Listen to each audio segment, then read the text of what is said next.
आज मैं आपको फिल्म इंडस्ट्री के सुल्तान राही का घर और कब्र एक साथ दिखाने वाला हूं। बड़ी ही खुशी की बात है, सुल्तान राही का घर अपनी उसी हालत में मौजूद है। सुल्तान राही ने इस घर को बड़े ही चाहों से तामीर करवाया था। इसका फ्रंट देख के आप अंदाजा लगा सकते हैं कि इसका रकबा कितना होगा। सुल्तान राही ने एक बड़ी ही दिलचस्प बात है, इस घर के अंदर एक मस्जिद खुसूसी तौर पर तामीर करवाई थी। इस घर में सुल्तान राही की बड़ी बड़ी तस्वीर अवेजा है। हर जो कमरा है एंटीक फर्नीचर है, उस हिसाब से उसको डेकोरेट किया गया है। सुल्तान राही का जो मजार है उसको ताले लगा दिए गए हैं। तो उनका कोई फैन, उनका कोई परस्तार यहाँ पर आकर फातिहा करना चाहे तो वो फातिहा भी नहीं कर सकता।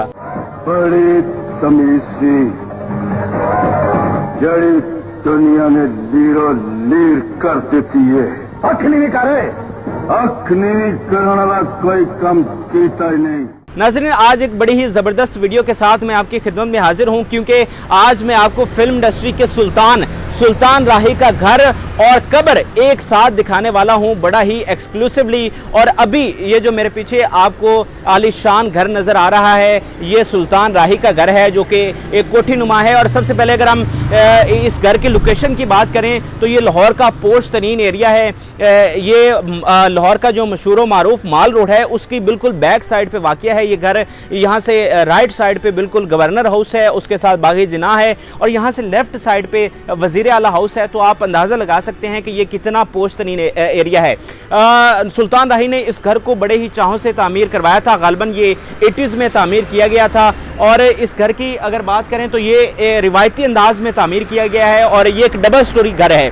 वैसे तो उस दौर में जितने भी फिल्म स्टारों ने अपने घर तामीर करवाए थे वो सिंगल स्टोरी थे, लेकिन सुल्तान राही ने ये एक डबल स्टोरी घर तामीर करवाया था। और इसके रकबे की अगर आप बात करें तो इसका फ्रंट देख के आप अंदाज़ा लगा सकते हैं कि इसका रकबा कितना होगा। अमूमी तौर पर इतना ज़्यादा फ्रंट घर का नहीं होता, लेकिन सुल्तान राही का ये जो घर है इसका बहुत ज़्यादा फ्रंट है। सुल्तान राही ने एक बड़ी ही दिलचस्प बात है कि इस घर के अंदर एक मस्जिद खुसूसी तौर पर तामीर करवाई थी, जहां पर वो बैठकर इबादत वगैरह किया करते थे, तहज्जुद पढ़ते थे और बाकी जो इबादत होती थी वो उस मस्जिद में बैठकर किया करते थे। आप देखेंगे बाकी जितने भी फिल्म स्टार हैं, कभी हमने उनके बारे में नहीं सुना कि उन्होंने घर में स्पेसिफिकली मस्जिद तामीर करवाई हो। लेकिन सुल्तान राही, चूँकि उनके बारे में कहा जाता है कि वो मज़हब से बहुत ज़्यादा उनका लगाव था, इसलिए उन्होंने घर में स्पेशली एक मस्जिद तामीर करवाई थी।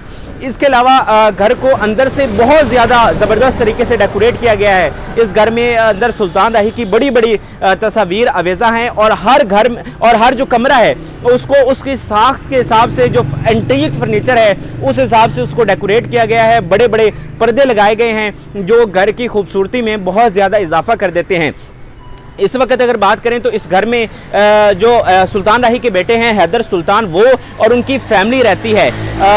सुल्तान राही की जो बाकी फैमिली है वो बैरून मुल्क मुकीम है और हैदर सुल्तान और उनकी फैमिली इस घर में रहती है। और एक अच्छी बात ये भी है, बड़ी खुशी हुई यहाँ पर आकर के सुल्तान राही की जो निशानी है वो उसी तरह से मौजूद है, क्योंकि हमने बाकी फिल्म स्टारों को देखते हैं जो दुनिया से रुखसत हो गए हैं, उनके घर टूट फूट का शिकार हैं और वो सारी चीज़ें जो उनकी यादें थी, जैसे मोहम्मद अली का घर है, अब वो कितना वीरान एक जंगल सा बन चुका है। इसके अलावा बाकी जो लोग इस दुनिया से रुखसत हो गए हैं और उनके घर जो हैं वो जंगल नुमा बन चुके हैं। लेकिन ये बड़ी ही खुशी की बात है कि सुल्तान राही का घर अपनी उसी हालत में मौजूद है और इसमें हैदर सुल्तान को क्रेडिट जाता है कि उन्होंने इस घर को उसी तरह से अंदर से मेंटेन रखा है। जो सुल्तान राही साहब की यादें थी वो इसमें अभी भी उसी तरह बसती हैं। तो बहुत जल्द सुल्तान राही का घर हम आपको अंदर से भी दिखाएंगे। हैदर सुल्तान साहब से हम बहुत जल्द उनसे रिक्वेस्ट करेंगे कि वो इजाज़त दें और हम अंदर से भी ये घर आपको दिखाएंगे। लेकिन अभी मैं आपको बहुत ही एक्सक्लूसिवली सुल्तान राही की जो आखिरी आरामगाह है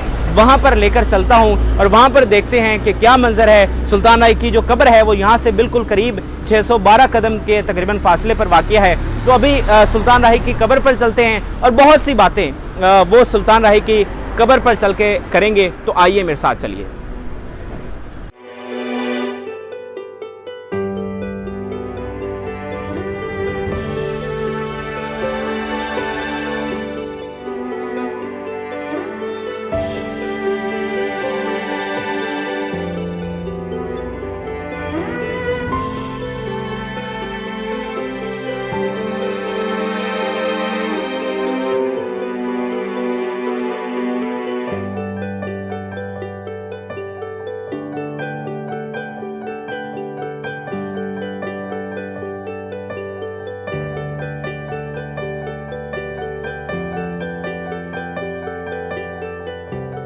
नाज़रीन, हम सुल्तान राही की कब्र पर पहुंच चुके हैं, जो कि हज़रत शमसदीन का मज़ार है, उसके अहाते में है। और ये जो मज़ार है ये सुल्तान राही की रिहाइशगाह के बिल्कुल करीब है। और ये जो सुल्तान राही की कब्र है ये एक छोटा सा मज़ार बनाया गया है और इसके करीब थोड़ी बहुत कब्रें भी हैं, लेकिन उसके अंदर एक ख़ास जगह मुख्तस की गई है जिसके अंदर सुल्तान राही की कब्र है। वो आप स्क्रीन पर देख सकते होंगे। लेकिन सबसे पहले मैं यहाँ पर एक बड़ी अफसोसनाक चीज़ डिस्कस करना चाहूँगा कि सुल्तान राही का जो मज़ार है उसको ताले लगा दिए गए हैं। यानी अगर उनका कोई फ़ैन, उनका कोई परस्तार यहाँ पर आकर फ़ातिहा करना चाहे तो वो फ़ातिहा भी नहीं कर सकता। अभी यहाँ पर कुछ और लोग भी मौजूद थे जो आए और उन्होंने देखा कि सुल्तान राही के मज़ार को ताले लग चुके हैं, तो उन्होंने भी बड़े अफसोस का इजहार किया। तो इससे पहले हम रेगुलरली आते थे सुल्तान राही की कब्र पर, तो फुटेज जो अंदर की है वो हमने पहले बनाई हुई है, तो वही आप स्क्रीन पर देख सकते हैं। थोड़ा सा अगर मैं सुल्तान राही की ज़ाती ज़िंदगी के बारे में बात करूं, उनके फ़िल्मी करियर के बारे में तो आप सभी जानते होंगे। थोड़ा सा मैं उनकी जो ज़ाती ज़िंदगी है उस हवाले से चंद बातें करना चाहूँगा कि सुल्तान राही की जो आजिज़ी है उस हवाले से हर बंदा मिसाल देता है। उनके बारे में कहा जाता है, बल्कि उन्होंने अपने एक इंटरव्यू में ख़ुद बताया था कि वो ज़मीन पर सोते हैं, कभी वो बेड पर या चारपाई पर कभी नहीं सोए। और इसकी वजह ये थी कि वो बहुत ज़्यादा गरीब थे। जब वो लाहौर में आए थे तो सड़कों पर सोते थे और छोटे मोटे काम करते थे और फाके भी काटते थे। तो जब वो सुपरस्टार बन गए तो ये उनकी खासियत थी कि वो जो अपना माजी था उसको भूले नहीं, तो वो उस माजी को याद रखने के लिए ज़मीन पर सोते थे ताकि उनके बकौल के उनको अपनी औकात याद रह सके। इसके अलावा जब वो फ़िल्म के सेट पर जाते थे तो जो फ़नकार थे या प्रोड्यूसर थे या डायरेक्टर थे उनसे बाद में मिलते थे, लेकिन जो छोटा तबका है, जो चाय लाने वाला है, जो टेक्नीशियन है, जो लाइट मैन है, जो सफाई करने वाला है, जो गार्ड है, उनसे वो पहले जाकर मिलते थे। और ये उनकी ऐसी बात थी कि हर बंदा इसकी तारीफ़ करता था। और उनके बारे में कहा जाता है कि वो चैरिटी बहुत ज़्यादा किया करते थे। उनकी कमाई से कई 100 चूल्हे जलते थे, कई 100, जो कि बहुत बड़ी बात है। और यही वजह है कि जब सुल्तान राही की अचानक वफ़ात हुई तो कई लोगों को उनके घर के बाहर रोते हुए देखा गया, यतीम बच्चों को, बेवाओं को, क्योंकि उनका कहना था कि सुल्तान राही बाकायदा तौर पर उनके घर राशन भिजवाते थे।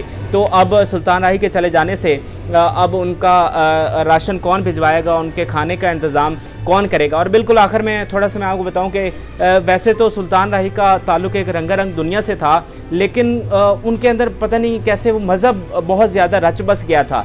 जैसा कि मैंने आपको बताया कि सुल्तान राही के घर के अंदर एक मस्जिद थी, स्पेशली उन्होंने तामीर करवाई थी जिसमें वो इबादत किया करते थे। इसके अलावा सुल्तान राही बाकायदा तौर पर जो उलमा की मजालिस होती थी उसमें शिरकत करते थे, तकारीर किया करते थे और बड़ी गहरी दिलचस्पी रखते थे। वो हज करने भी गए, उम्रा भी किया, तो मज़हब से उन्होंने कभी अपने आप को जुदा नहीं किया।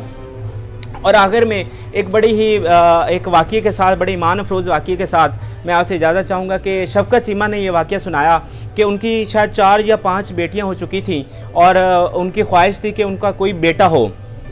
तो एक रोज़ सेट पर वो बैठे थे, बड़े उदास और बड़े गमगीन थे। तो सुल्तान राही भी उनके जब पास आके बैठे तो उन्होंने देखा कि शफ़क़त चीमा जो हैं वो बड़े अफसुर्दा हैं, बड़े गमगीन हैं। तो उन्होंने शफ़क़त चीमा से पूछा कि शफ़क़त, क्यों तुम अफसुर्दा हो, क्यों गमगीन हो? तो उन्होंने बताया कि इस तरह मेरी 5 बेटियां हो चुकी हैं लेकिन बेटा नहीं हुआ, तो मेरी बड़ी ख्वाहिश है कि कोई मेरा वारिस होता, कोई मेरा बेटा होता। तो उन्होंने कहा कि अच्छा चलो बैठो। शफ़क़त चीमा के बकौल वो कुछ देर के लिए अंदर गए और जब वापस आए तो उनके माथे पर मिट्टी लगी हुई थी। तो उन्होंने शफ़क़त चीमा को कहा कि अगली दफ़ा तुम्हारा बेटा होगा। और ऐसा ही हुआ कि शफ़क़त चीमा के यहाँ उसके बाद बेटा पैदा हुआ।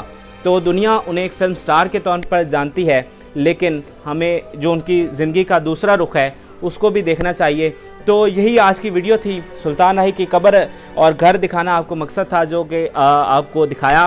और अगर कोई आना चाहे जो उनका फ़ैन है, और मैं उनसे दरख्वास्त करूंगा कि ज़रूर यहाँ पर लोग आएँ और उनकी कब्र पर फ़ातिहा ख़ानी करें। एड्रेस मैंने आपको सारा समझा दिया है।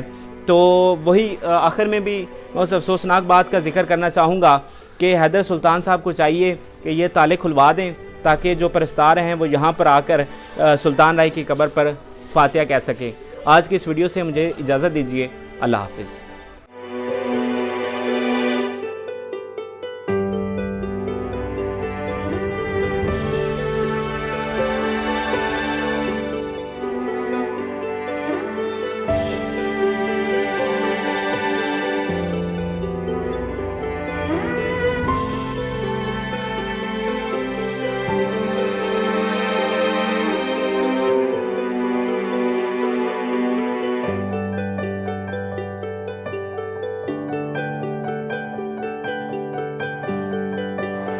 सच्चे हथ चुक लिया ते तेरी रूह ने आप आसमान वाल तुर जाना बदबख्ता।